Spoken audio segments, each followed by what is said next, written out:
dari kelompok 3 sedang melakukan pengamatan pada ternak jangkrik, yaitu untuk menyelesaikan mata kuliah aneka ternak dan satwa harapan. Tepatnya kami sedang berada di peternakan jangkrik oleh Bapak Utapea. Ikuti dan saksikan video kami.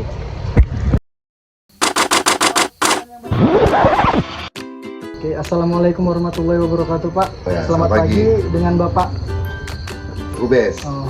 Jadi kami dari mahasiswa USU ini, Pak, kebetulan ada semacam observasi ke dalam kandang jangkrik Bapak ini kan, Pak. Bertanya-tanya kepada Bapak ini kan, Pak. Jadi yang ingin kami tanyakan di sini ya, pertama itu soal jangkrik Bapak ini, Pak. Bapak beternak jangkrik ini menggunakan jenis jangkrik apa ya, Pak? Kalau boleh tahu.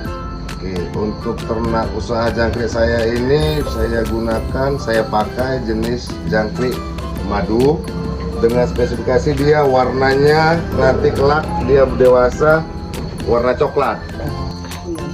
Pakan yang Bapak gunakan di sini apa ya, Pak? Untuk pakannya yang pertama kita gunakan pur. Ini pur jenis 201. Ini pur. Iya.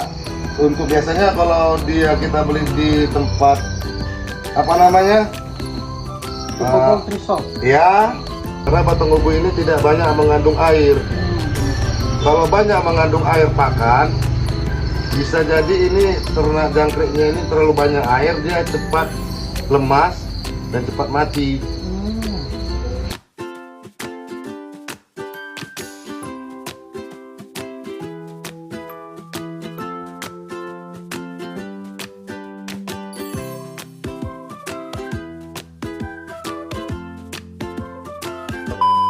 Jenis jangkrik yang dibudidayakan pada peternakan ini adalah jenis jangkrik madu, yaitu yang memiliki warna yang coklat.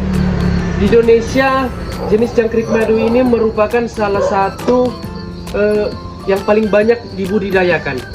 Peternak mengatakan jenis jangkrik madu ini sangat cocok sebagai pakan ikan dan sebagai pakan burung. Jadi bibit yang diperlukan oleh peternak untuk dibesarkan adalah bibit yang sehat, tidak sakit dan juga tidak cacat. Nah, jadi dari peternakan Bapak ini dijelaskan bahwa memang bibit yang bagus itu yang berwarna coklat. Jadi nanti untuk jangkrik yang berwarna kehitaman itu dijadikan sebagai indukan. Dan juga memang di pasaran sendiri yang berwarna kehitaman ini tidak laku, maka dijadikan sebagai indukan. Nah, jadi nanti untuk indukan ini dari menetas itu di hari ke-40 itu yang dijadikan sebagai indukan. Nah, untuk panen sendiri jangkrik ini 30 sampai 35 hari dari setelah telur ini menetas.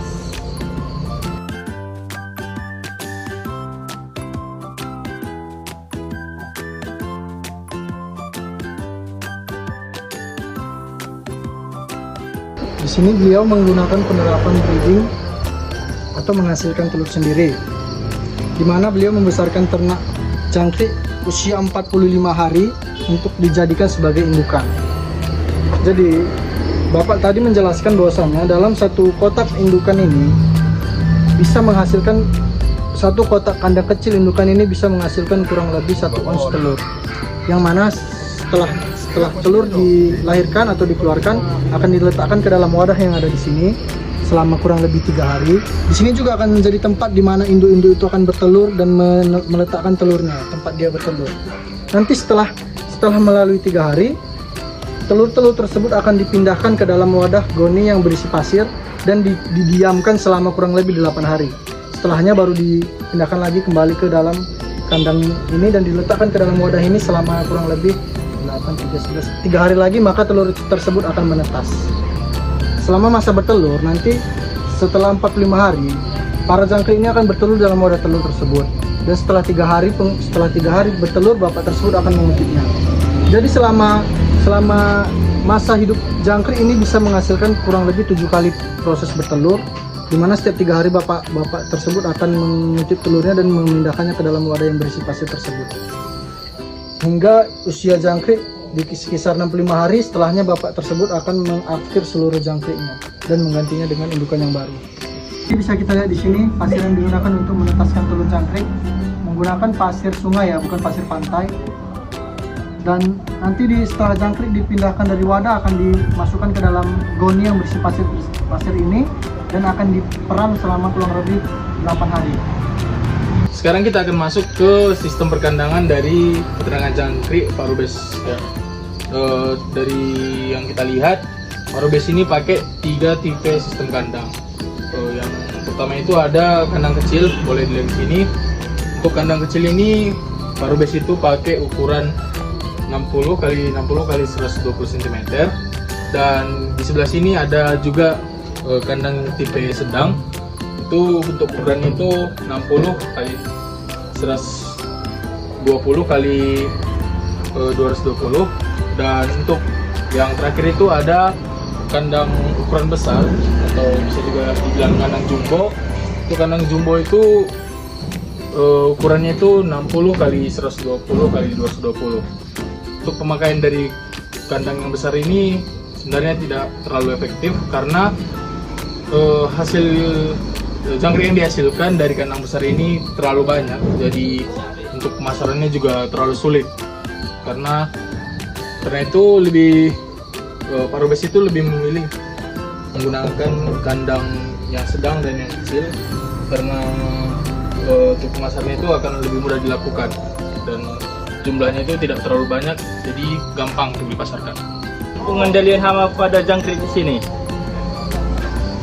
Bapak itu menaruh batu sini supaya hama atau serangga lain tidak masuk. Contohnya seperti cicak.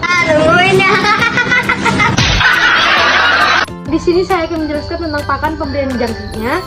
Yang dibutuhkan per kota atau per kandangnya itu sekitar 6 kg per kandang dan itu hingga panen. Selanjutnya itu untuk pemberian pakannya itu adalah 2 kali sehari dan hendaknya itu setiap kandang itu habis. Untuk pemberian pakan pada indukan itu biasanya tebu, jagung, dan pur. Sedangkan untuk yang anakan itu diberi batang ubi dan pur. Untuk analisis usaha dari peternakan Hutapea jangkrik milik Pak Rubes, Bapak Rubes bisa menghasilkan 180 kilo jangkrik dalam sebulan dengan penjualan per kilonya itu 45.000. Jadi untuk biaya operasionalnya, Bapak Rubes hanya membeli pakan pur A201 dengan merek Golkin, yaitu biayanya sekitar 1.300.000 dan pembelian wadah untuk tempat penjualan sekitar 900.000.